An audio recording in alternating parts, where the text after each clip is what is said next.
capek itu kalau teman-teman terima sebagai ujian dari Allah jadi pembersihan dosa. Dan dia tidak bisa membersihkan dosa kalau diikuti dengan satu perbuatan dan sikap. Orang kalau tidak punya bekal agama yang cukup, hidupnya penuh dengan keluh kesah semuanya. Semuanya salah. Dan ini berbahaya kalau Bapak Ibu sudah mulai dengan bibit kecil saja, selalu diisi dengan keluh kesah, semuanya kita akan keluh kesahkan. Bismillahirrahmanirrahim. Saya berikan prolognya dulu. Dalam kehidupan kita di muka bumi ini ada hal-hal yang Allah ciptakan berpasang-pasangan. Ya, seperti orang lapar dan kenyang, orang sakit dan sehat, laki-laki dan perempuan, siang dan malam, kemudian hidup dan mati, ya. Dan semuanya, hampir semuanya berpasang-pasangan, di antaranya adanya nikmat dan adanya ujian, ya. Jadi tidak ada orang di muka bumi ini yang tidak diuji. Semuanya pasti akan diuji oleh Allah Subhanahu wa ta'ala. Cuma memang ujian ini kalau kita ingin lebih rincikan lagi, ada dua hal, ada dua, ya. Yang pertama itu ujian yang murni datang dari Allah Subhanahu wa ta'ala. Misal teman-teman lagi tidur terus bangun tiba-tiba flu misalnya, ya. Ujian. Atau hal-hal yang memang di luar daripada campur tangan kita. Nah, ini fungsinya untuk membersihkan dosa-dosa dan juga untuk meninggikan derajat.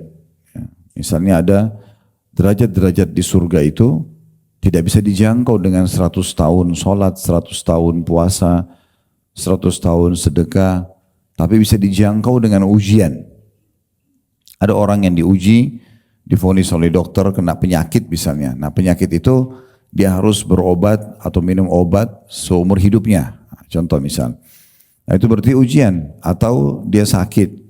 Prosesi melalui sakit itu mungkin 5 tahun, 10 tahun baru dia sembuh. Nah, prosesi ini semua adalah tadi untuk pembersihan dosa, peninggian derajat, ya, di surga itu. Ada ujian yang datang karena kita sebabnya.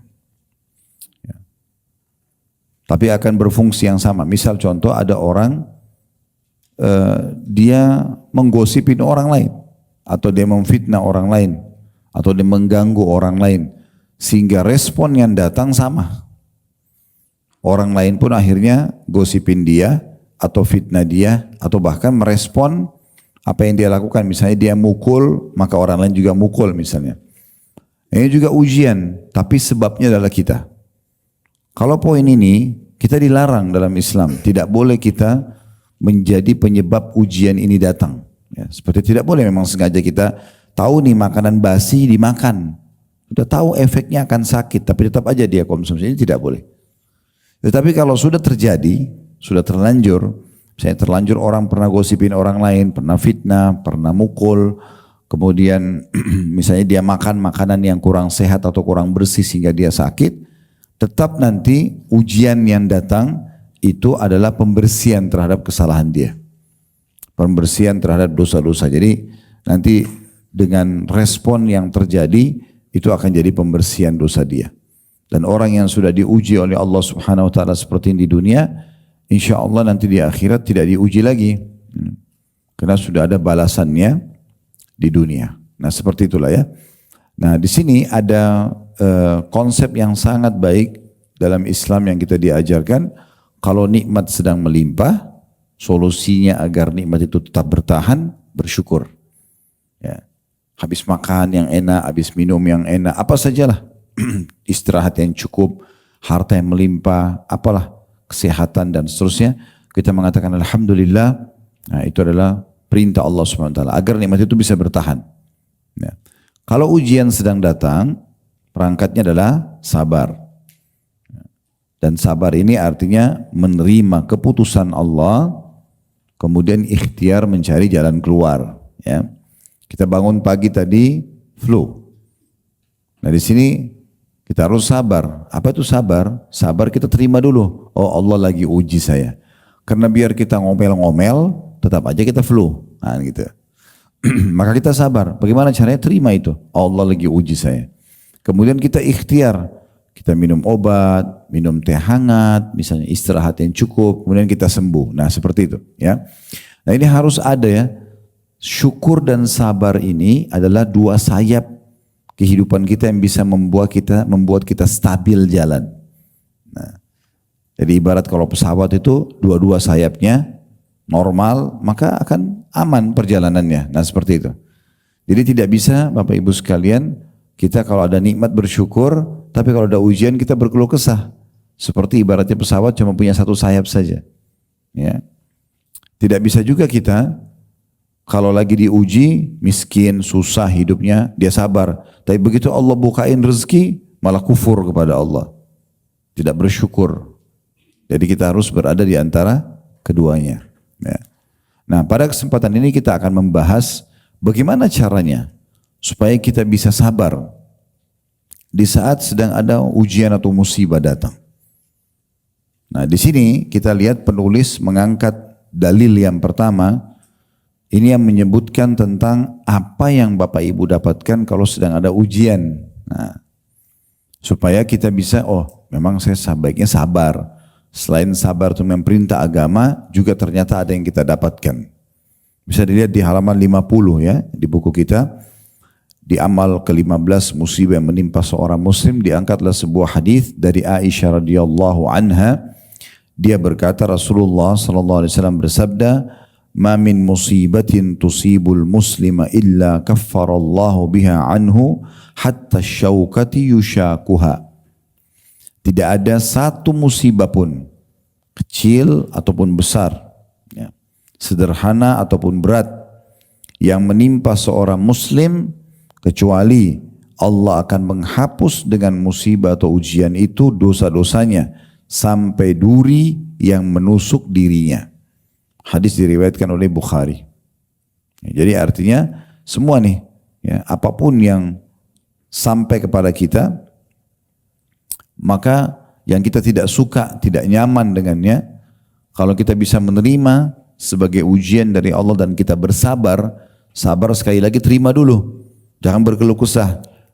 Oh ini Allah lagi uji saya. Sebagaimana kalau nikmat sedang ada kita bersyukur. Kemudian baru kita ikhtiar mencari jalan keluar. Saya sudah kasih contoh tadi kalau kita bangun tidur sakit, terima dulu, nggak usah keluh kesah. Ya. Maka akan menjadi pembersihan dosa-dosa kita. Nah, ada hadis di bawahnya itu lebih rinci. Kita bisa lihat di situ hadis yang kedua dalam buku kita ini dari Abu Hurairah radhiyallahu anhu diriwayatkan bahwa Rasulullah sallallahu alaihi wasallam bersabda, "Ma yusibul muslima min nasabin wala wasabin wala hammin wala hazanin wala adza wala adhan wala ghammin hatta syaukati yushakuha illa kaffarallahu biha min khatayahu." Ini lebih rinci ya, perhatikan, tidak ada sesuatu pun yang menimpa seorang muslim. Nah, supaya orang tidak bertanya lagi, apa itu sesuatu ya Rasulullah? Maka Nabi SAW merincikan. Walaupun sederhana, baik berupa letih. Siapa yang antara kita yang tidak pernah letih? Pasti letih. Kalau kita beraktivitas, kita capek ya. Capek itu kalau teman-teman terima sebagai ujian dari Allah, jadi pembersihan dosa. Dan dia tidak bisa membersihkan dosa kalau diikuti dengan satu perbuatan dan sikap. Keluh kesah. Makanya ada satu pola kita di Indonesia yang harus kita ubah. Selalu mengucapkan kalimat aduh. Ya. Jadi kalau capek sedikit, aduh capek. Alhamdulillah capek. Karena memang dengan letih itu, ya, kita bisa menikmati istirahatnya dan juga jadi pembersihan dosa. Iya kan? Saya pernah kasih contoh kalau masih ingat Bapak Ibu sekalian, seperti lapar, haus, capek. Kalau kita tanya semua orang, apakah Anda mau lapar, Anda mau haus, Anda mau capek, pasti jawabannya enggak. Iya kan? Tetapi kita lupa. Perangkat-perangkat ini Allah datangkan justru untuk menguji seorang hamba dan memberikan kenikmatan. Karena dengan lapar kita bisa nikmati makanan. Ya. Dengan haus kita bisa nikmati minuman. Ya. Dengan capek kita bisa nikmati tidur itu. Ya. Orang kalau lapar tuh walaupun cuma nasi sama sambal, lahap sekali makannya. Tapi kalau kita lagi tidak lapar, ibu lagi nggak lapar, bapak lagi nggak lapar, kemudian ditanya mau makan apa, kita masih mikir apa ya, karena lagi tidak lapar. Tapi kalau lapar, kita nggak akan berkeluh kesah, kita tidak akan lagi berpikir mau makanan ini. Sekarang yang penting laparnya hilang deh. Itu juga dengan haus. Mau minum apa bu? Mau minum apa pak? Oh saya minta air es, air dingin. Kita pesan khusus. Tapi kalau lagi tidak haus, mau minum apa? Kita masih mikir teh atau kopi ya, air putih atau sirup ya. Berarti memang ini luar biasa ini. Allah datangkan walaupun dia dalam bentuk ujian, tapi sebenarnya untuk menikmati ya nikmat yang datang setelahnya sekaligus jadi pembersihan dosa. Oleh karena itu kalau sekarang lapar bilangnya, bilang apa? Ini masih hidup nggak ini? Nggak ada suaranya. Alhamdulillah lapar. Ya, terutama ibu-ibu ini. Aduh semuanya, aduh. Biar nikmatnya melimpah semuanya, aduh. Ya. Jadi alhamdulillah, alhamdulillah. Sekecil apapun ujian pembersihan dosa bu, mudah sekali Islam datangkan itu. Ya. Kemudian selanjutnya dikatakan sini berupa letih, lelah. Ya. Lelah sama letih tipis sekali bedanya. Ya. Mungkin orang kalau aktivitas terlalu banyak, dia bisa letih ya. Kalau lelah ini biasa walaupun kita tidak beraktivitas. Cuman tiba-tiba saja imun tubuh kita turun misalnya. Nah, kita jadi lelah ya. Orang transisi baru sembuh sakit, biasanya dia untuk pulih kembali full kepulihannya, dia lelah itu ya, ada lelah. Semua itu juga sama. Kemudian yang ketiga, sedih. Ya. Semua orang pernah sedih. Yang penting Islam datang mengajarkan kepada kita jangan berlebihan. Ya. Apalagi kalau cuma urusan dunia.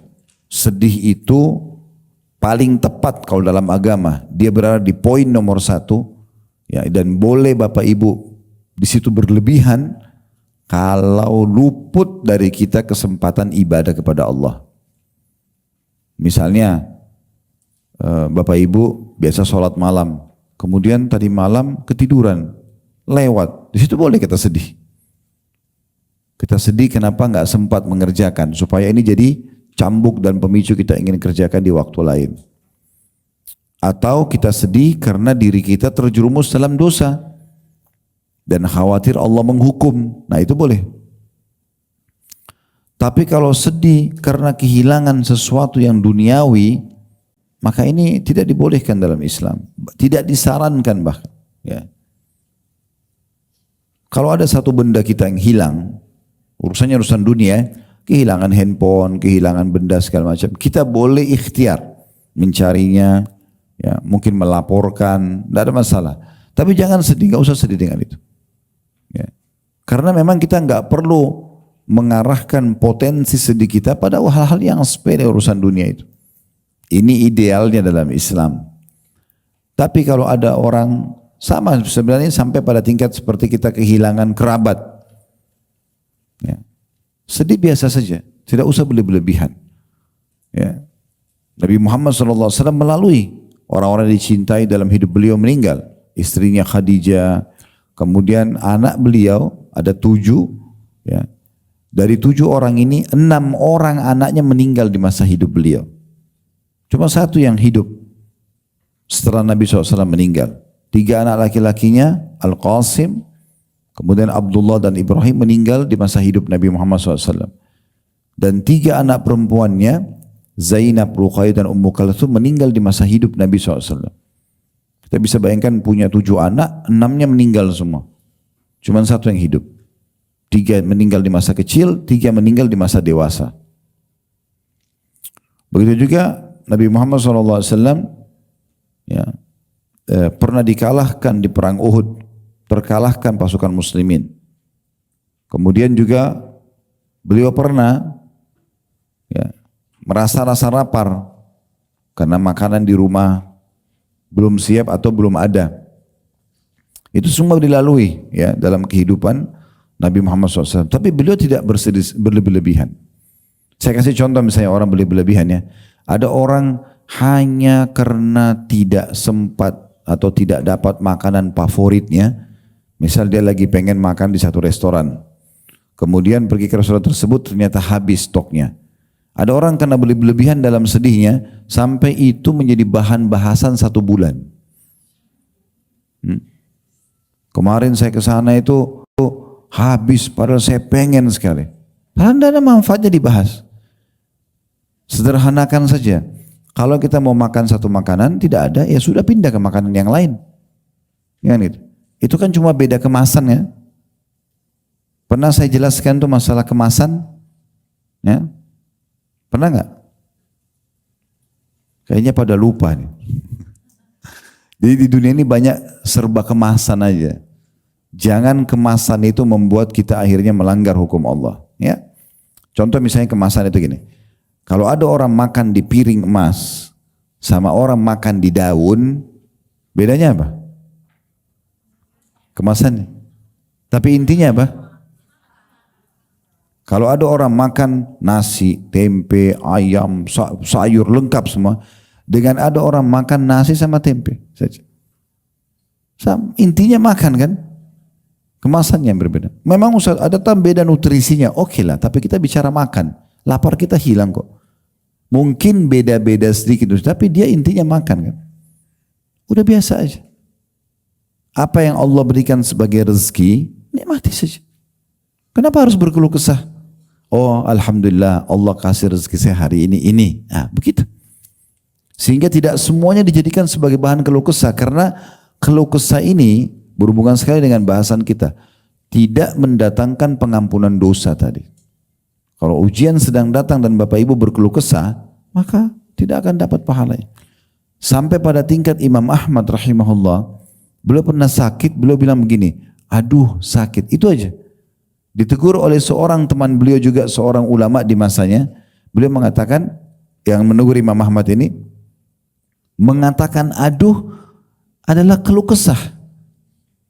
Kamu mengeluhkan Tuhanmu yang sedang memberikan kau ujian. Kata Imam Ahmad, semenjak itu saya tidak pernah ucapkan kalimat aduh. Kata beliau begitu. Karena memang akhirnya seakan-akan kita memprotes keputusan Allah SWT. Padahal Allah lebih tahu. Ya. Nanti di hari kiamat Bapak Ibu sekalian, pada saat semua sudah Allah bukakan, tidak ada lagi pembatas antara kita sama Allah, sama surga, kita bisa lihat neraka, amal-amal kita semua dibuka, kita baru tahu, oh ternyata waktu itu saya diuji itu baik buat saya. Karena dengan ujian itu, toh kita juga bisa lalui, ternyata kita dapat derajat yang tinggi di surga, dosa-dosa kita yang mungkin tidak cukup dengan istighfar akan diampuni dengan itu. Coba dengarkan ada hadis Nabi SAW yang lain, ada dosa-dosa tidak cukup dengan istighfar. Tapi Allah akan bersihkan dengan penyakit yang ditimpakan kepada hamba tersebut. Jadi semua pasti dengan hikmah yang luar biasa. Ya. Kalau Bapak Ibu konsultasi, bukan curhat ya, pada ahlinya, kita lagi sakit, datang ke seorang dokter, bahan sampaikan, dok saya sakit kepala sudah 3 hari, apa obatnya? Konsultasi, kita bukan mengeluh itu.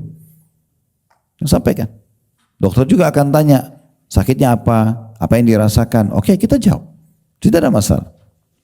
Tapi kalau kita flu, satu kampung tahu kalau kita flu, semua orang yang kita temuin, saya flu. Ini seperti mengeluhkan Tuhannya.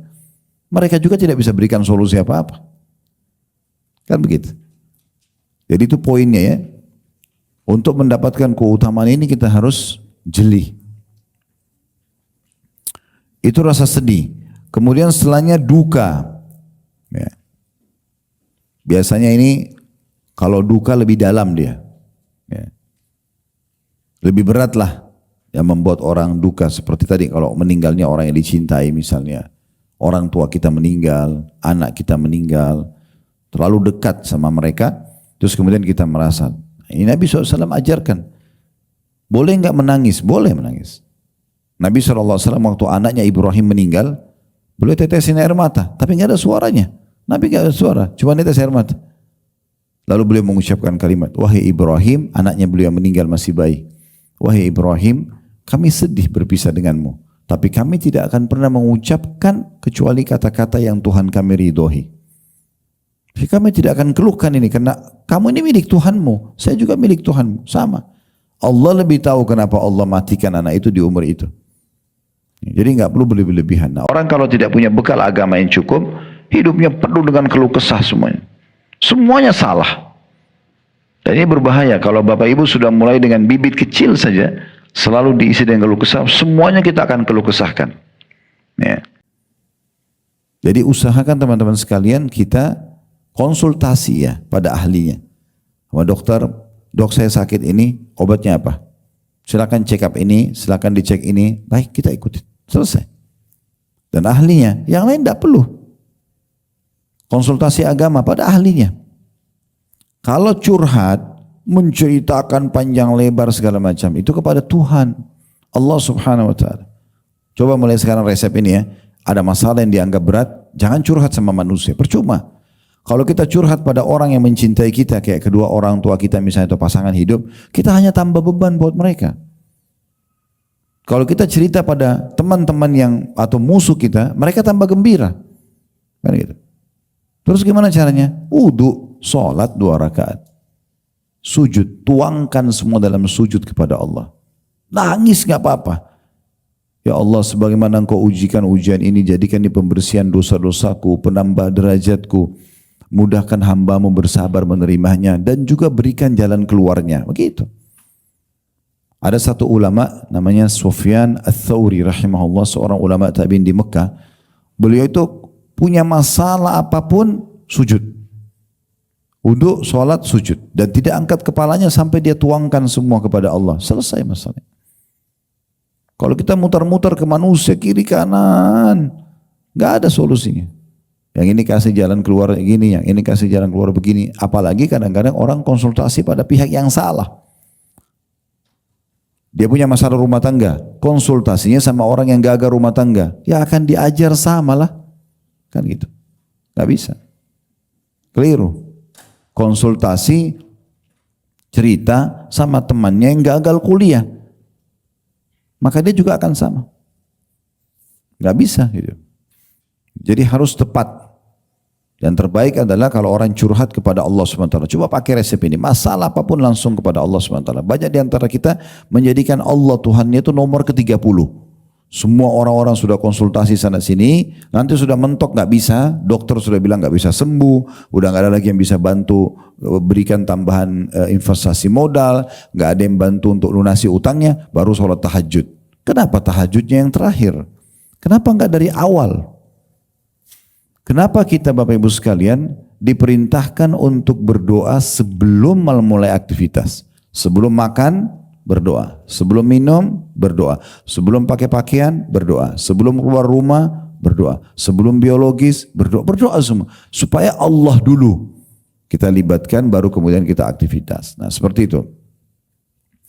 Selanjutnya dikatakan di situ, sakit. Ya. Sakit apapun ya. Dari hal yang kecil sampai sakit yang berat, semuanya sama. Ya. Jadi sudah saya berikan solusinya, konsultasikan dan beri ikhtiar maksimal. Bahkan kata Nabi SAW, ya, Allah tidak turunkan penyakit kecuali Allah turunkan bersamanya obat. Ya. Maka berobatlah wahai hamba-hamba Allah. Ya. Kita juga tidak boleh teman-teman ya, jangan fahami sabar itu begini.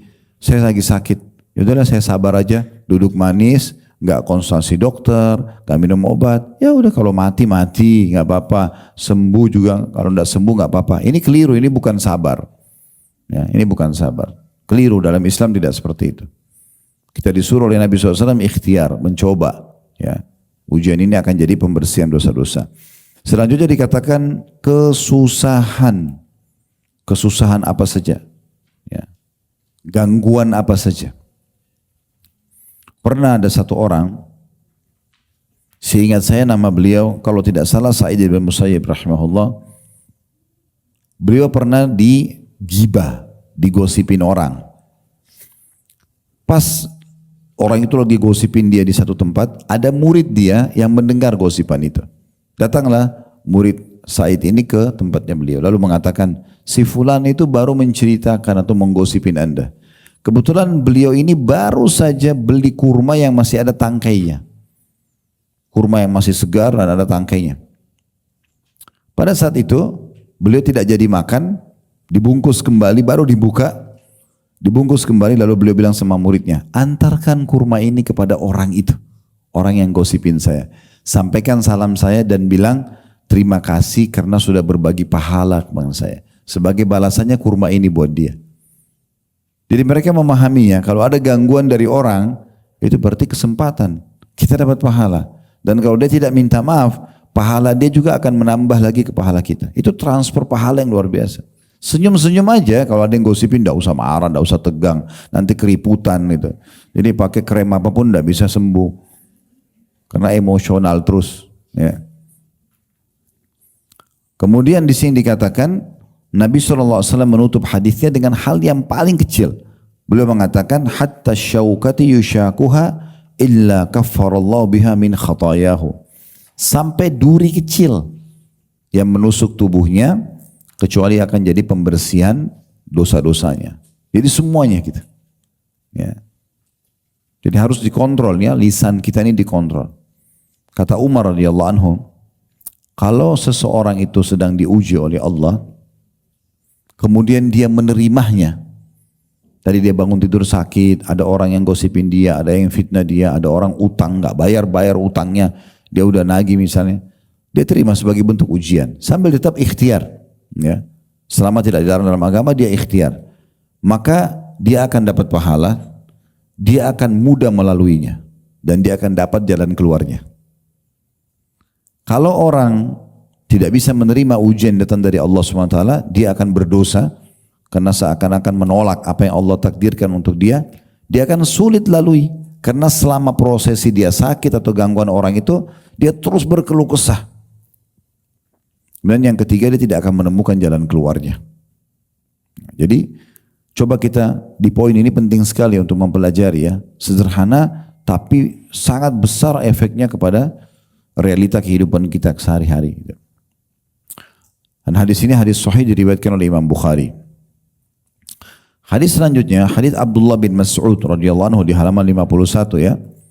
Beliau berkata, dakhaltu ala Rasulillah sallallahu alaihi wasallam wa huwa yu'aku faqultu ya Rasulullah innaka tu'aku wa'kan syadida. Qala ajal inni u'aku kama yu'aku rajulani minkum. Faqultu dzalika li'anna laka ajraini. Qala ajal dzalika kadzalik. Ma min muslimin yusibuhu adza syaukatin fama fawqaha yushakuha illa kaffarallahu biha sayyiatihi kama tahuttu syajaratu waraqaha.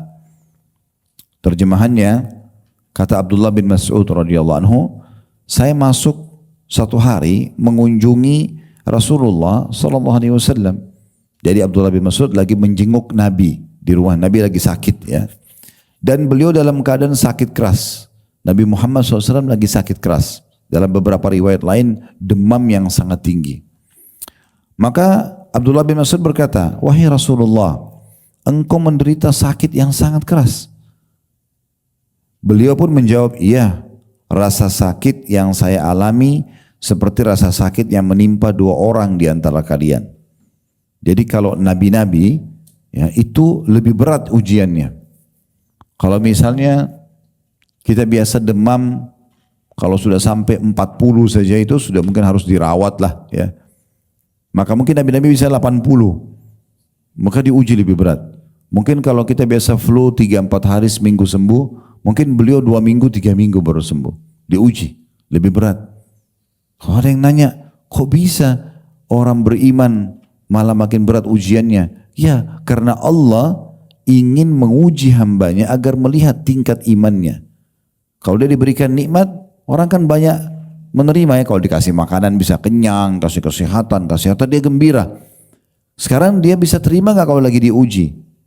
Allah ingin melihat dia diuji, sabar gak? Ini harus berimbang tadi saya bilang. Syukur dan sabar ini dua sayap kehidupan yang harus berimbang. Maka Allah suka menguji hambanya yang beriman. Karena dengan ujian tersebut, dia tahu dia punya Tuhan. Maka akan lebih dekat dengan Tuhannya. Pernah enggak Ibu-ibu dan bapak sekalian renungilah. Mungkin pernah nggak terjadi dalam hidup kita ada satu masalah berat dan kemudian kita kembalikan kepada Allah. Maksudnya kita sholat, kita nangis ya. Pernah nggak itu? Pernah. Baik yang pernah alami nih kira-kira ya. Setelah masalah itu selesai, bisa nangis kayak begitu nggak? Nangis di saat kita sedang berkeluh kesah sama Allah, lagi kita curhat sama Allah, itu mahal sekali. Itu sebuah bonus yang Allah kasih yang tidak bisa datang kecuali dengan ujian itu. Itu mahal. Berapa banyak orang yang pas dikena ujian selalu di sejadahnya, selalu berdoa sama Allah. Ya, yang mungkin sebelum ujian itu datang dia tidak bisa atau dia tidak pernah kerjakan. Berapa banyak orang dengan ujian datang dia jadi taubat. Di salah satu rumah sakit di Riyadh di ibu kota Saudi. Ada satu syekh, seorang ulama, dai, dia seringkali minta izin dengan kepala rumah sakit, diizinkan dia mungkin dalam sepekan sekali, dia datang, dia hanya kelilingin kamarnya pasien, dia tidak kenal, dia hanya minta, bisa nggak pasien-pasien, karena kan memang di sana mayoritasnya muslim ya, kita bisa katakan hampir muslim semua. Terus kemudian dia bilang, saya izin, saya cuma mau masuk, saya hanya 1 menit di setiap kamar, hanya untuk menyampaikan sebuah hadis Nabi agar pasien ini bersabar. Diizinkan oleh pimpinan rumah sakit. Karena itu juga sangat baik kan, memotivasi pasien agar bersabar dan bisa menerima. Intinya dia keliling kamar demi kamar sampai satu waktu pernah dia masuk di satu kamar, anak muda kakinya lagi ditutup sama semen kemudian digantung. Rupanya orang ini tabrakan mobil, kakinya patah, hancur kakinya gitu. Terus syekhnya ini pada saat melihat di antara semua pasien yang hari itu dia jenguk, ini yang paling berat gitu. Dia coba mengatakan sabarlah, ini ada pahalanya, pasti ada pembersihan dosa segala macam. Tiba-tiba anak muda itu mengatakan begini, Syekh, saya justru bersyukur dengan ujian ini. Kata syekhnya, bagaimana? Coba jelaskan kepada saya, kok bisa kaki kamu sudah seperti ini dan sudah sekian lama di rumah sakit nggak keluar? Dia bilang, Anda perlu tahu, sebelum saya dikena ujian ini, saya dari keluarga kaya, semuanya ada, mobil ada, pakaian ada, rumah mewah, semuanya ada, tidak ada yang kurang. Dan waktu itu saya lalai, saya nggak pernah sholat, saya nggak pernah baca Quran, nggak pernah berdoa, nggak pernah, pokoknya agama itu nggak ada lah dalam hidup saya. Satu waktu Allah uji saya dengan tabrakan, kaki saya patah seperti ini. Awalnya saya berat sekali untuk menerima, berat sekali. Tapi dengan berjalan waktu, saya berkeluh kesah, saya teriak, tidak ada manfaatnya, kaki saya sudah patah. Maka berjalan waktu, mau nggak mau saya harus terpaksa menerimanya. Dan setelah itu saya mulai coba nikmati waktu saya. Dan karena banyaknya waktu kosong, akhirnya saya mulai belajar sholat, saya dengarin ceramah di di kamar rumah sakit itu. Dan Anda perlu tahu, kalau tidak salah sudah 2 tahun orang anak muda itu dirawat, dia bilang dalam 2 tahun ini saya sudah hafal 30 juz Al-Quran. Dulunya saya ngaji aja nggak bisa dan tidak pernah. Tapi dengan ujian ini saya bisa lakukan itu. Sekarang tidak pernah ketinggalan sholat walaupun saya di atas ranjang saya. Saya tidak pernah ketinggalan zikir pagi petang. Saya selalu rutin berdoa sama Allah. Mungkin kalau ujian ini tidak datang saya tidak begitu. Subhanallah ya. Jadi banyak sekali manfaat-manfaat itu, baru manfaat dunia belum manfaat akhiratnya. Di akhirat nanti tadi saya sudah bahasakan di awal pertemuan kita, ada derajat-derajat yang kita bisa jangkau hanya dengan ujian saja. Baik, kita lanjutkan hadisnya ya. Jadi Abdullah bin Mas'ud mengatakan, saya pernah satu waktu menjenguk atau mengunjungi Nabi SAW dan beliau dalam keadaan sakit yang sangat keras. Lalu aku mengatakan, ya Rasulullah, Anda menderita sakit yang keras. Beliau menjawab, iya, rasa sakit yang saya alami seperti rasa sakit yang menimpa 2 orang di antara kalian. Sudah kita jelaskan kenapa Nabi Muhammad SAW diuji dan bagaimana orang-orang beriman memang diuji oleh Allah SWT untuk mengetes iman mereka dan mengangkat derajat mereka lebih tinggi. Lalu saya berkata, kata Abdullah bin Mas'ud, apakah ini karena Anda atau engkau mendapatkan pahala 2 kali lipat? Apakah ujian yang seperti ini 2 kali lipat rasa sakit kami manusia biasa bukan Nabi, juga Anda akan dapat double pahala? Nah, berarti gini, kalau ada orang dua-duanya flu, tapi yang satu flu-nya lebih berat, mungkin diikuti dengan batuk, diikuti dengan demam, dengan orang yang satunya flu biasa, yang lebih berat ini lebih besar pahalanya. Makin berat ujiannya, makin besar pahalanya. Maka Abdullah bin Mas'ud mengatakan, apakah ini berarti Anda mendapatkan pahala 2 kali lipat? Kata Nabi SAW, iya, memang demikian. Ketahuilah, tidak ada seorang muslim pun yang tertimpa atau tertusuk duri ataupun yang lebih dari itu kecuali dengannya Allah akan menghapus dosa-dosanya. Sebagaimana pohon menggugurkan daunnya. Hadis riwayat Bukhari.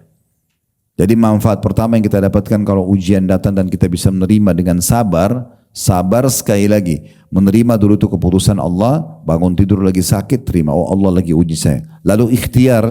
Mencari jalan keluar supaya penyakitnya sembuh misalnya. Dia bisa menerima berarti dari pembersihan dosa-dosanya. Kemudian yang kedua, di sini diberikan pahala yang double. Pahala ekstra. Makanya dalam sebuah hadis yang mulia yang lain, ini tambahan tidak disebutkan dalam buku kita, kata Nabi SAW, nanti di hari kiamat, di mahsyar, orang-orang yang ujiannya sedikit di dunia, itu akan merasa cemburu dengan orang-orang yang ujiannya banyak di dunia.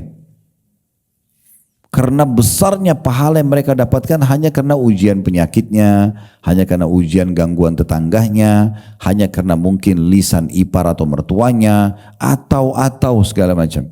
Sampai orang-orang yang ujiannya sedikit ini, kata Nabi SAW, berharap kembali ke dunia, lalu kulit mereka digunting-gunting. Kan itu sakit banget ya. Tapi mereka di saat itu nanti hari kiamat berharap kembali ke dunia, udah tidak apa-apa kulit saya digunting-gunting, yang penting saya dapat ini, dapat balasan yang mereka ada. Tapi sudah nggak bisa lagi kembali, gitu. Ya. Jadi saya ingatkan kembali lagi, tidak ada orang hidup tidak ada ujiannya, pasti akan ada ujian. Nah, saat ujian datang sabar dan ingat, makin berat ujian, kalau kita bisa terima sambil ikhtiar cari jalan keluar, makin besar pahalanya, makin banyak dosa yang dimaafkan. Alhamdulillah, semoga channel Masih Lurus bersama Ustadz Khalid Basalamah kali ini bisa membawa manfaat, menambah ilmu, serta ketakwaan kita kepada Allah. Wassalamualaikum warahmatullahi wabarakatuh.